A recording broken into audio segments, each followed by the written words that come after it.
صاحب کی آنکھیں اسے نہیں دیکھتی، وہ آنکھوں کو دیکھتا ہے. اور جو اس تعبیر میں ہے کہ اللہ کی قیامت کے دن چہرے اس کی طرف دیکھ رہے ہوں گے. آئمہ معصومین سے جب پوچھا گیا تو آپ نے فرمایا چہرے اللہ کی رحمت کے منتظر ہوں گے. یعنی جب ہر انسان تفریح میں ہمیشہ کا میدان ہے، نامہ اعمال دیکھا ہوا ہے، اب وہ دیکھیں کہ چہرے کے کوئی روز میں اللہ آپ کے پڑھتے شفقت فرمائے، رحمت کا فرمائے، اس کی فرمایا چہرے کی رحمت ہے اور آپ کا سلام کی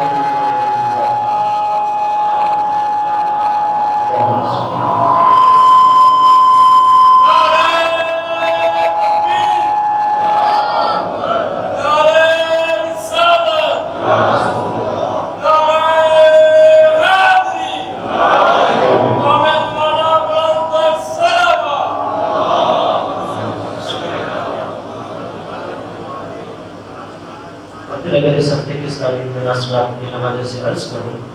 جیسا کہ چند روز کے بعد ماہ محرم الحرام اور اسلامی سال کی ابتدا ہوگی.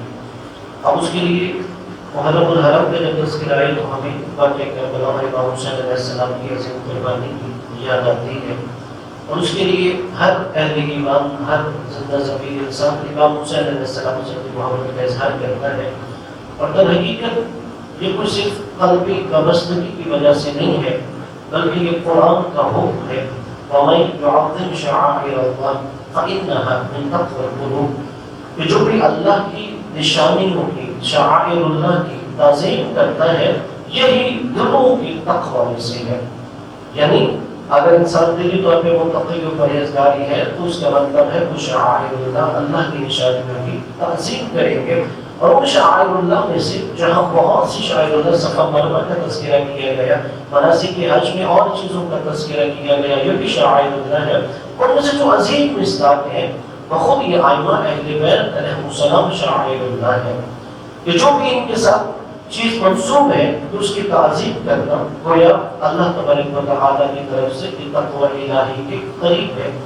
اور اس لیے پھر دوسری آیت میں کہا گیا قُلْ لَا أَسْأَلُكُمْ عَلَيْهِ أَجْرًا إِلَّا الْمَوَدَّةَ فِي الْقُرْبَى. کہ رسالت کی اجرت یہ ہے نبی کے قربا سے مودت کرو. اب مفسرین نے کہا کہ یہ جو مودت ہے، مودت صرف دل میں نہیں ہوتی بلکہ عملی طور پہ اس کا اظہار کیا جاتا ہے. کہ جب ہم کہیں گے کہ ہم ان ائمہ اہل بیت نبی کے اہل بیت سے محبت ہے تو صرف دل سے اظہار کافی نہیں ہوگا،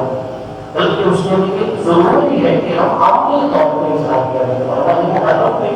ہم عملی طور پہ اظہار یہ کرتے ہیں کہ صرف عبادت چلتے ہیں، ان کا تذکرہ کرتے ہیں، ان کی تعلیمات بیان ہوتی ہیں، اور جو ان پر مسائل بیان ہوئے ان پر گریہ کر کے ہم اپنی اس وقت پر عملی طور پہ اظہار کر رہے ہوتے ہیں. اس طرح پڑھیے امام علیہ السلام.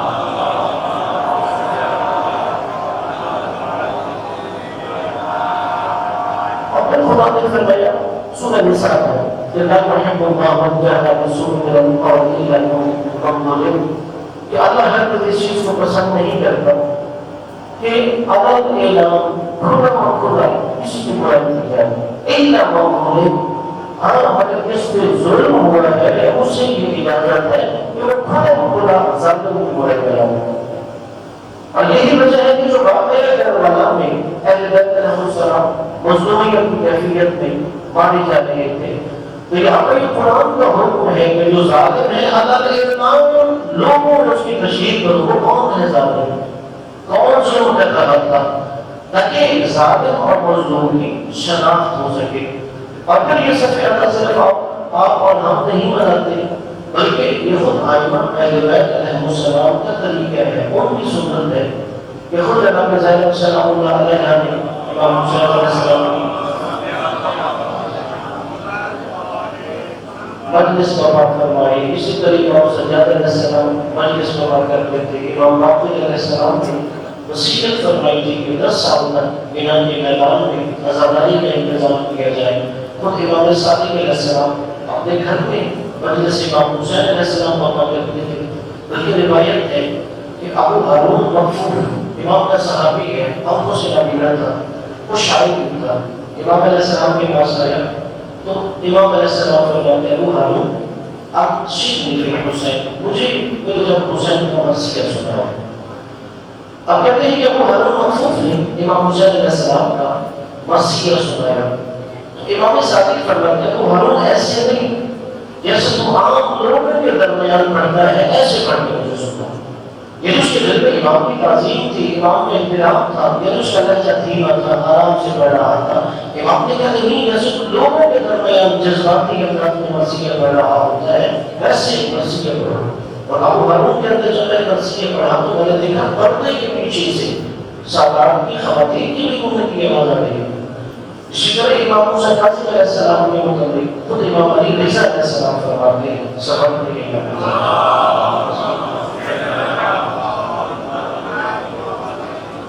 وہ فرماتے ہیں کہ وہ ہارون کا چاند جو بولتا تھا میں کبھی نہیں دیکھا کہ میرے بابا کے چہرے پہ مسکراہٹ آئی ہوئی، وہ ہمیشہ مسکراہٹ کی کیفیت میں رہتے تھے اور وہ اپنے گھر میں صفحہ اللہ میں چاہتے تھے۔ اور پھر وہ آٹھویں امام کے بارے میں روایت ہے جو آپ نے ابن شریف سے کہا کہ ان تباقی ابن شریفوں کے لیے حسین ابن علی کہ ابن شریف اگر تم کبھی بھی رونا چاہو تو کوشش کرو حسین ابن علی پہ گر جایا کرو۔ اور پھر امام علیہ السلام نے ایک شعر فرمایا اگر تم یہ چاہتے ہو تمہیں یہ چیز پسند ہے کہ تم قیامت کے دن ہمارے درجے پر ہمارے ساتھ جنت میں رہو، یعنی جہاں آئمہ کے بیت ہے تم اسی جنت میں رہو، اس کے لیے صرف ایک عمل کرو کہ تم ہماری خوشی میں خوش ہو جایا کرو اور ہماری غم میں غمزدہ ہو جایا کرو۔ یعنی امام نے آسان طریقہ بتایا ہے کہ اگر تم چاہتے ہو کہ جنت میں بھی ان کا ساتھ نصیب ہو تو اس کے لیے ہمیں ان کی خوشی میں خوش ہونا چاہیے اور ان کے غم میں غمزدہ ہونا چاہیے۔ اور یہی وجہ ہے کہ ہر اہل ایمان صفحہ اللہ بچھاتا ہے، مجالس حسین میں جاتا ہے اور اس میں عام طور پر ایک چیز کا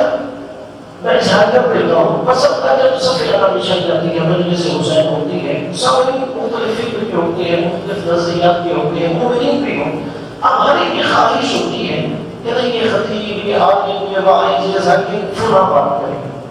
جیسے مثال کے طور پہ ایک بڑا ایک گزشتہ کا نشر پڑھائی مومن کہتا ہے کہ میری خواہش ہے آپ نشتے میں فقہی مسائل بھی بیان کریں۔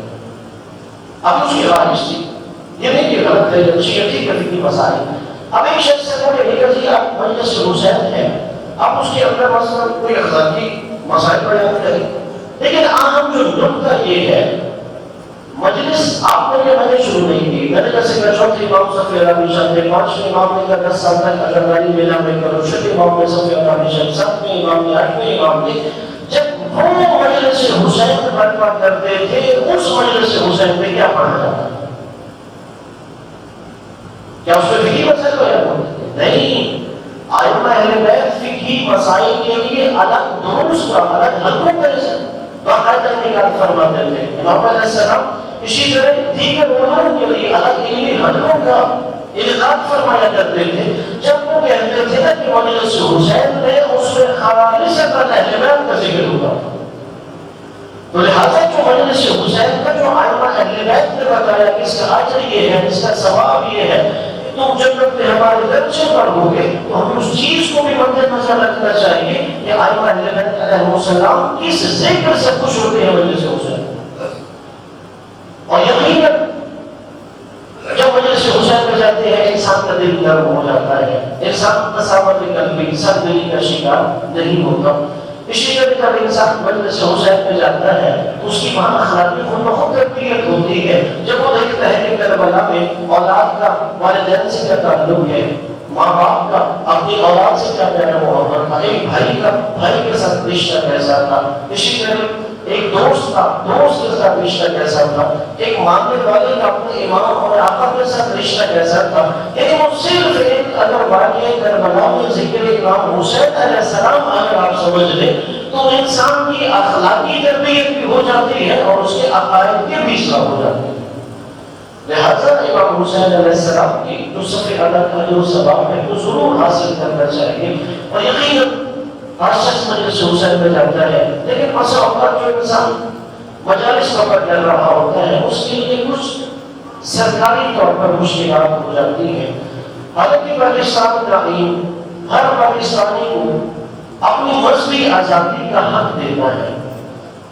اور اس کے لیے خاص طور پہ صوبہ پنجاب میں خطبہ پہ پابندی لگا دی جاتی ہے، مجالس کے انعقاد میں مشکلات ہو رہی ہوتی ہے۔ اگر گھر کی چار دیواری کے اندر بھی مجلس ہو رہی ہو تو وہاں کی جو متعلقہ انتظامیہ ہے وہ تنگ کر رہی ہوتی ہے۔ حالانکہ باقاعدہ ہائی کورٹ کی اس پر ججمنٹ موجود ہے کہ اگر کوئی چار دیواری میں مجلس امام حسین علیہ السلام کرنا چاہتا ہے تو ہر ایک کو اجازت ہے، لیکن اس کی انتظامیہ تنگ کر رہی ہوتی ہے۔ اور یہ سب سے زیادہ صوبہ پنجاب میں ہوتی ہے۔ جیسے کہ محرم قریب ہوگا پنجاب کے ہر ضلع سے لسٹ نکلنا شروع ہو جاتی ہے کہ فلاں خطیب کو نہیں پڑھنے دیا جائے، فلاں عالم کو پڑھنے نہیں دیا جائے، اس کو ضلع میں داخل نہ ہونے دیا جائے۔ حالانکہ باقی صوبوں میں ایسا نہیں ہے، وہاں پر بھی مجالس ادا ہوتی ہے۔ اس کی ایک بڑی ذمہ داری ان افراد پر ہوتی ہے، ان شیعہ نمائندگان پہ ہوتی ہے جو حکومتی اداروں میں بیٹھے ہوئے ہیں کہ انہیں اپنے مذہب کا دفاع کرنا چاہیے، انہیں عزاداری امام حسین علیہ السلام سے مخلص ہونا چاہیے۔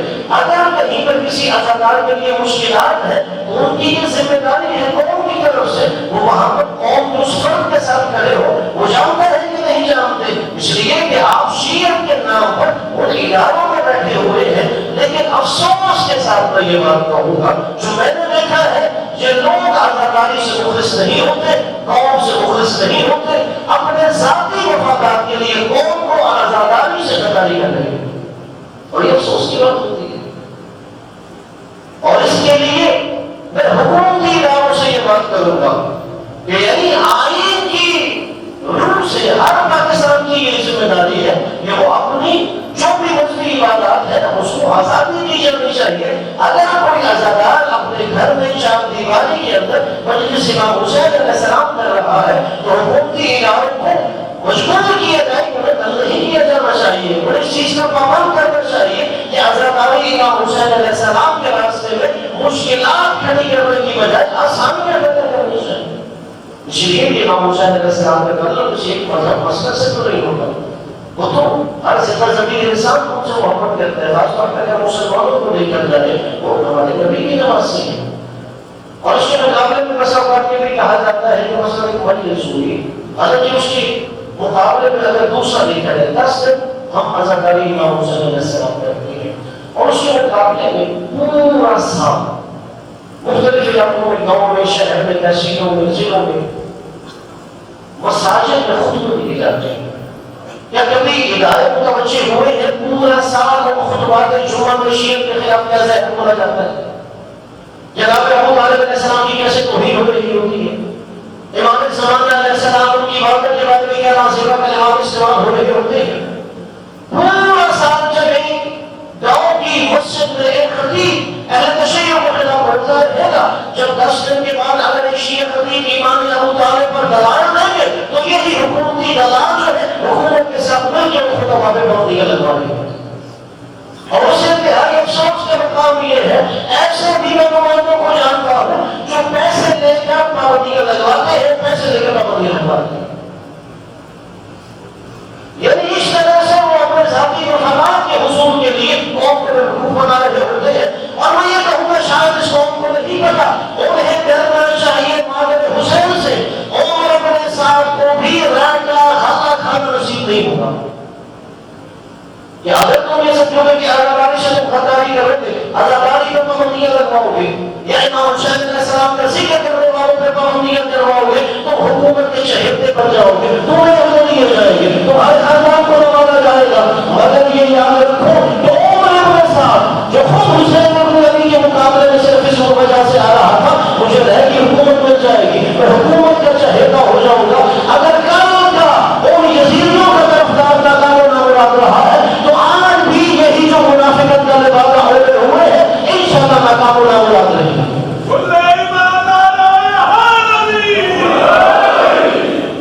ہماری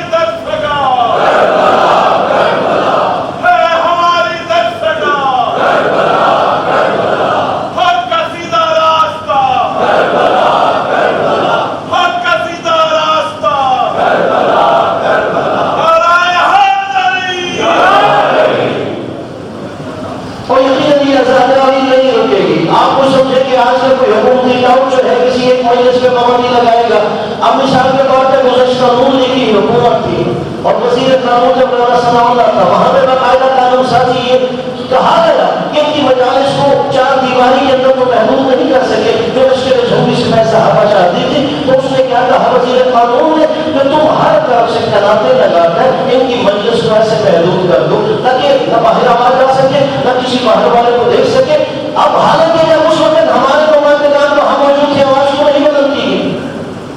اب ایک عام شیعہ کو تو نہیں پتا، آزادار کو تو نہیں پتا، جو آپ کے پاس ایسے جو آ رہا ہے اس نے کہا ہر طرف سے کناتے لگا کے بند کر دو، لیکن وہ بھی غدار جو ان کی میز پہ بیٹھے ہوئے تھے انہوں نے قوم کا سودا کیا۔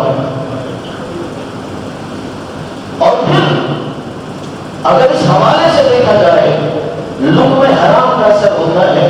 جب حجاج کوفہ میں گورنر بن کے آیا تو اسے بتایا گیا کوفہ کے اندر ایک ایسا بھی گروہ ہے جو مستجاب الدعوات ہوتا ہے، یعنی وہ جس کے بھی حق میں یا جس کے خلاف کوئی دعا کر دے تو اس کی دعائیں مستجاب ہو جاتی ہیں۔ حجاج بن یوسف نے کہا چلو ان کا بھی علاج کرتے ہیں۔ اس نے اپنی حکومتی میز پہ کہا ان سب کو دعوت دی جائے، گورنر ہاؤس کو بلایا جائے، وہ سارے جو مستجاب الدعوات تھے ان کو وہاں دعوت دی گئی، انہوں نے کھانا کھایا، وہ چپ کر کے چلے گئے، کوئی گفتگو نہیں ہوئی۔ اس کے وزیر نے کہا تم نے بات کوئی نہیں کی، صرف بلایا ہے، کھانا کھلایا ہے، گورنر ہاؤس میں بھیج دیا ہے۔ اس نے کہا میں نے انہیں لقمہ حرام کھلا دیا ہے، اب یہ حق بات کریں گے ہی،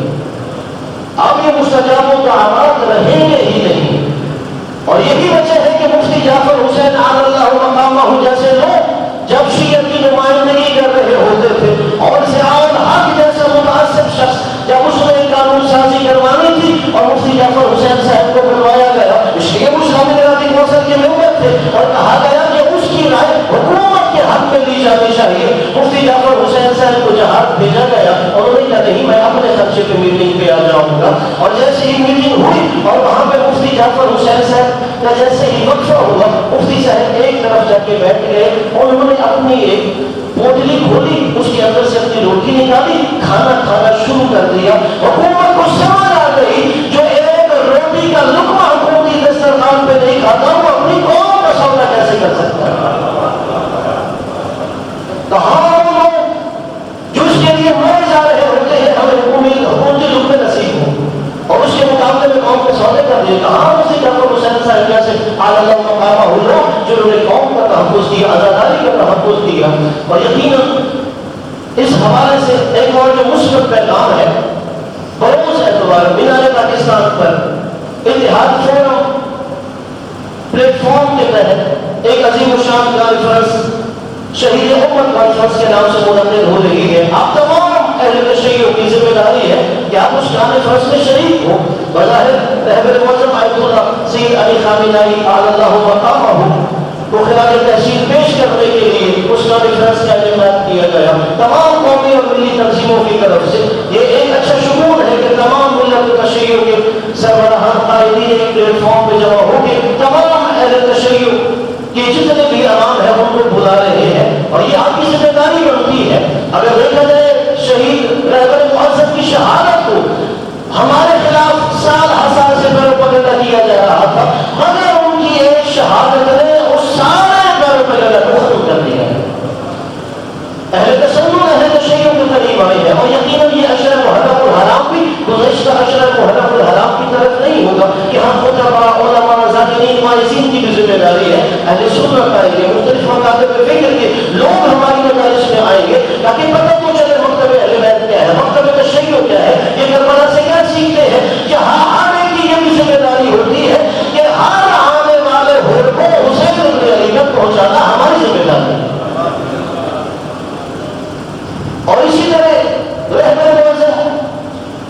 آیت اللہ سید علی خامنہئی اعلی اللہ مقامہ کی شہادت کے حوالے سے جو کانفرنس رکھی گئی ہے، اس میں آپ اگر شرکت فرما رہے ہیں تو آپ یہ ذہن رکھیے گویا میں امام زمانہ سے تجدید بیعت کر رہا ہوں کہ جب بھی اہل تشیع پر اہل بیت علیہ السلام پر کوئی مشکلات آئیں گی تو میں میدان عمل میں حاضر رہوں۔ اور یہ اس بات کا در حقیقت ایک اہم ہوتا ہے کہ جو شہداء کا راستہ ہے، جو کربلا کا راستہ ہے، جو امیر المومنین کا راستہ ہے، جو امام حسین علیہ السلام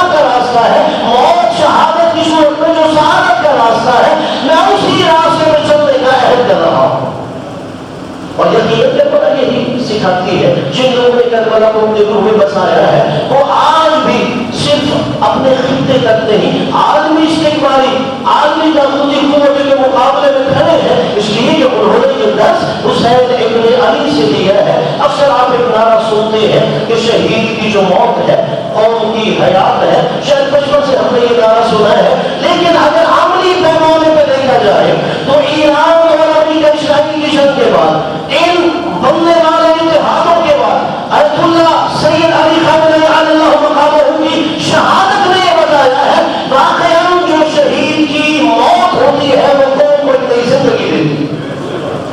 اور یقیناً آپ ضرور اپنے وقت امام زمانہ کی بارگاہ میں سرخرو ہونے کے لیے اور شہداء کی تعظیم و تکریم کے لیے بروز اتوار 4 بجے شام مینار پاکستان میں اس کانفرنس میں شرکت کیجیے گا۔ بروز ہفتہ 13 جون کو بروز ہفتہ آپ اس کانفرنس میں ضرور شرکت فرمائیے گا۔ آپ کو چاہیے کہ اپنی فیملیز کے ساتھ شریک ہو تاکہ ہم امام زمانہ علیہ السلام کے ساتھ تجلیل بیان امام کر سکیں۔ بسم اللہ الرحمن الرحیم، انا اعطیناک الکوثر فصل لربک وانحر ان شانئک هو الابتر۔